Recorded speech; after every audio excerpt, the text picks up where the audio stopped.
الله أكبر الله أكبر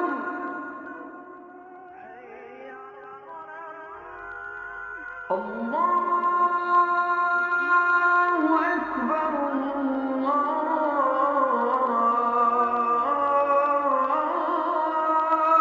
أكبر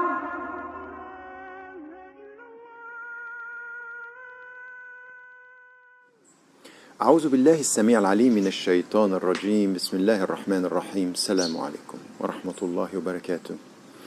This is the second day, and after talking about peace, there is a very important and essential value from an Islamic perspective which has to do with the concept of human being, the way we have to understand that Allah, God, created us.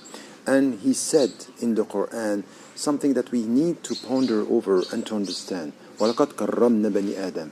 We gave dignity to human beings. So the value of dignity is essential, because this is the way from where we have to start our spiritual journey towards Him. And this dignity, as understood by the scholars and understood by ulama throughout our history, has to do with two main dimensions. The first one has to do with knowledge, has to do with the fact that we can get knowledge and we come back to ourselves and to God through knowledge. When it is said in the Quran that even the angels bowed in front of the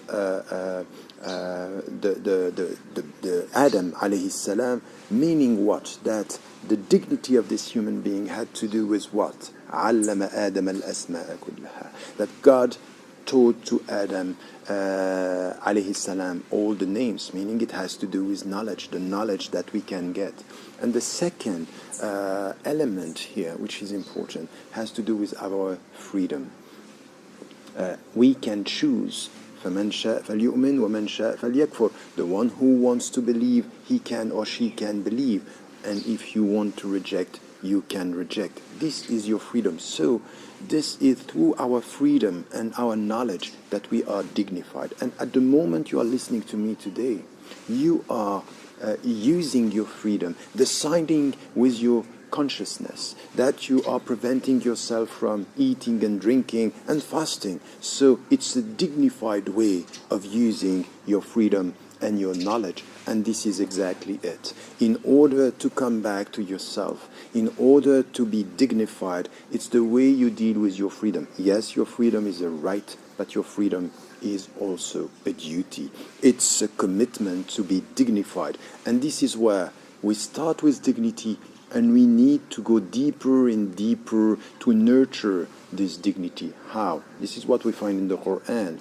إِنَّ أَكْرَمَكُمْ عِنْدَ اللَّهِ أَتْقَاكُمْ. The one who is the most dignified among you is the one who is nurturing this love towards God, this God consciousness in her or his life. This is what we are doing during Ramadan. This is the time of dignity. This is where, as dignified human beings, we are trying to be more and more dignified, coming back to God, coming back to ourselves, and trying to be better today and tomorrow. This is the month of Ramadan as well, a teaching for us to remain dignified and more dignified towards all the human beings, insha'Allah.